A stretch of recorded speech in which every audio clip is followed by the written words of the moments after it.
मीरा भाईंदरचा राजा गेला.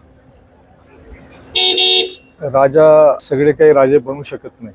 राजा हा जन्माला येतो, तो लोकांच्या मनात राहतो. सर्व धर्म समभाव म्हणून जो जगला या शहरामध्ये. आमचा तर घराण्याचा संबंध होता. त्यांच्या वडिलांपासून माझे वडील जॉन मेंडोन्सा आणि नजर हुसेन अशी मुकरीची जोडी या जिल्ह्यामध्ये नामवंत होती. मी त्यांना ग्रामपंचायतचा सरपंच म्हणून बघितलं होतं. त्यांच्या घरी आम्ही जायचं, माझ्या वडिलांसोबत जायचं. मेंडोन्सा त्यांचे वडील असायचे. त्या काळात मी त्यांना बघितलं, मी लहान असताना. आणि मग 90 साली 91 साली मला नगरसेवक म्हणून त्यांच्याबरोबर ते नगराध्यक्ष असताना काम करायची संधी भेटली. त्यांच्याकडनं मी राजकारण शिकलो, हे नाकारता येत नाही. राजकारणामध्ये एकमत होऊ शकत नाही, नसतो, पण मन एकत्र राहतात आणि आमचं मन शेवटपर्यंत एकत्र राहिलं. माझे आई वडील माझ्यापेक्षा त्यांना जास्त मानायचे, मोठा चिरंजीव म्हणून.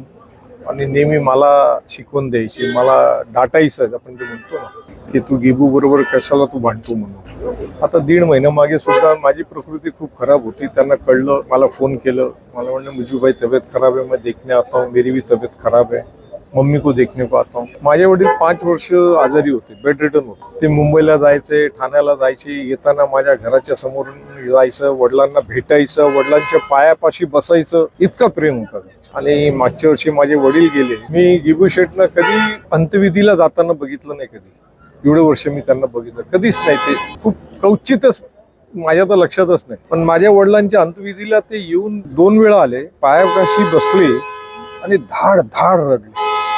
हा माणूस मनापासून जेव्हा प्रेम करतो ना, तेव्हाच हे घडू शकते, अन्यथा हे घडू शकत नाही.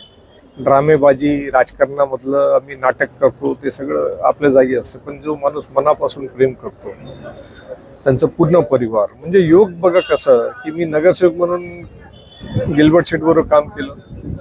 त्यांच्या मिसेस महापौर झाली, मी उपमहापौर झालो. त्यांची मुलगी महापौर झाली, माझी आई उपमहापौर झाली. आणि आम्ही लोकांनी या शहराची आज जे काही विकास दिसते त्याची पायाभरणीचं काम केलं. गिल्बर्ट शेठचं सिंहाचा वाटा कुणीही नाकारू शकत नाही, कारण नगराध्यक्ष होते, आमदार होते.